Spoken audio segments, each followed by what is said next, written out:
19 जून को supreme court ने right to walk को एक फंडामेंटल राइट बताया। आइए जानते हैं इसके पीछे की कहानी। तो कुछ साल पहले जब एक फादर अपने बेटे को स्कूल छोड़ने के लिए जा रहे थे तो एक वाटर टैंकर से टकराने के कारण उस बच्चे की मौत हो जाती है। देन फाइनली जब उसकी फैमिली कंपनसेशन के लिए कोर्ट जाती है तो हाई कोर्ट 4.5 लाख का कंपनसेशन बताता है, जिसको चैलेंज करके जब फाइनली सुप्रीम कोर्ट जाते हैं तो सुप्रीम कोर्ट इस केस को देखते हुए उस बच्चे की फैमिली को 11.5 लाख का कंपनसेशन देता है। एंड इसी केस की सुनवाई करते हुए सुप्रीम कोर्ट डिक्लेयर करता है राइट टू वॉक को एक फंडामेंटल राइट।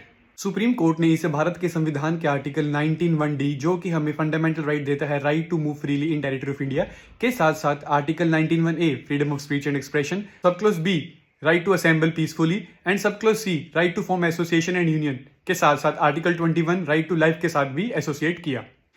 इस जजमेंट को देते हुए सुप्रीम कोर्ट ने यह भी हाईलाइट किया कि कैसे हमारी अथॉरिटीज ने व्हीकल की मूवमेंट को ज्यादा प्रायोरिटी दी है एज कम्पेयर टू पेडेस्ट्रियन यानी कि पैदल चलने वाले लोगों से। इसके साथ साथ सुप्रीम कोर्ट ने मोटर व्हीकल एक्ट को भी हाईलाइट करते हुए ये बताया कि कैसे ये पेडेस्ट्रियंस के राइट को अच्छे से एड्रेस नहीं करता। अगर हम एक डाटा की माने तो 2015 से लेकर 2024 तक पेडेस्ट्रियंस की डेथ में 163% का इंक्रीज देखा गया है। सुप्रीम कोर्ट ने यह भी कहा कि वॉकिंग सिर्फ एक मोड ऑफ ट्रांसपोर्ट ही नहीं बल्कि इसका हमारी पॉलिटिकल, कल्चर एंड सोसाइटी में भी काफी ज्यादा इंपॉर्टेंस है। हमारे फ्रीडम स्ट्रगल में भी वॉकिंग जैसे कि दांडी मार्च ने एक काफी इंपॉर्टेंट रोल प्ले किया है हमें आजादी दिलाने के लिए।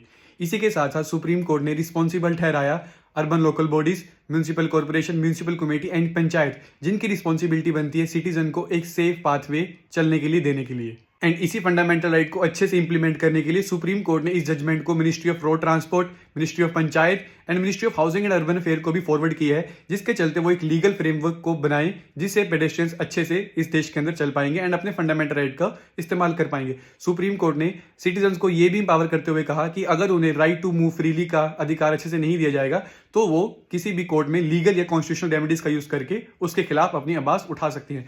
ऐसे ही इंफॉर्मेशनल वीडियोस को देखने के लिए इस वीडियो को लाइक कीजिए, हमारे चैनल को सब्सक्राइब कीजिए एंड इंस्टाग्राम पे हमारे पेज को फॉलो कीजिए। जय हिंद।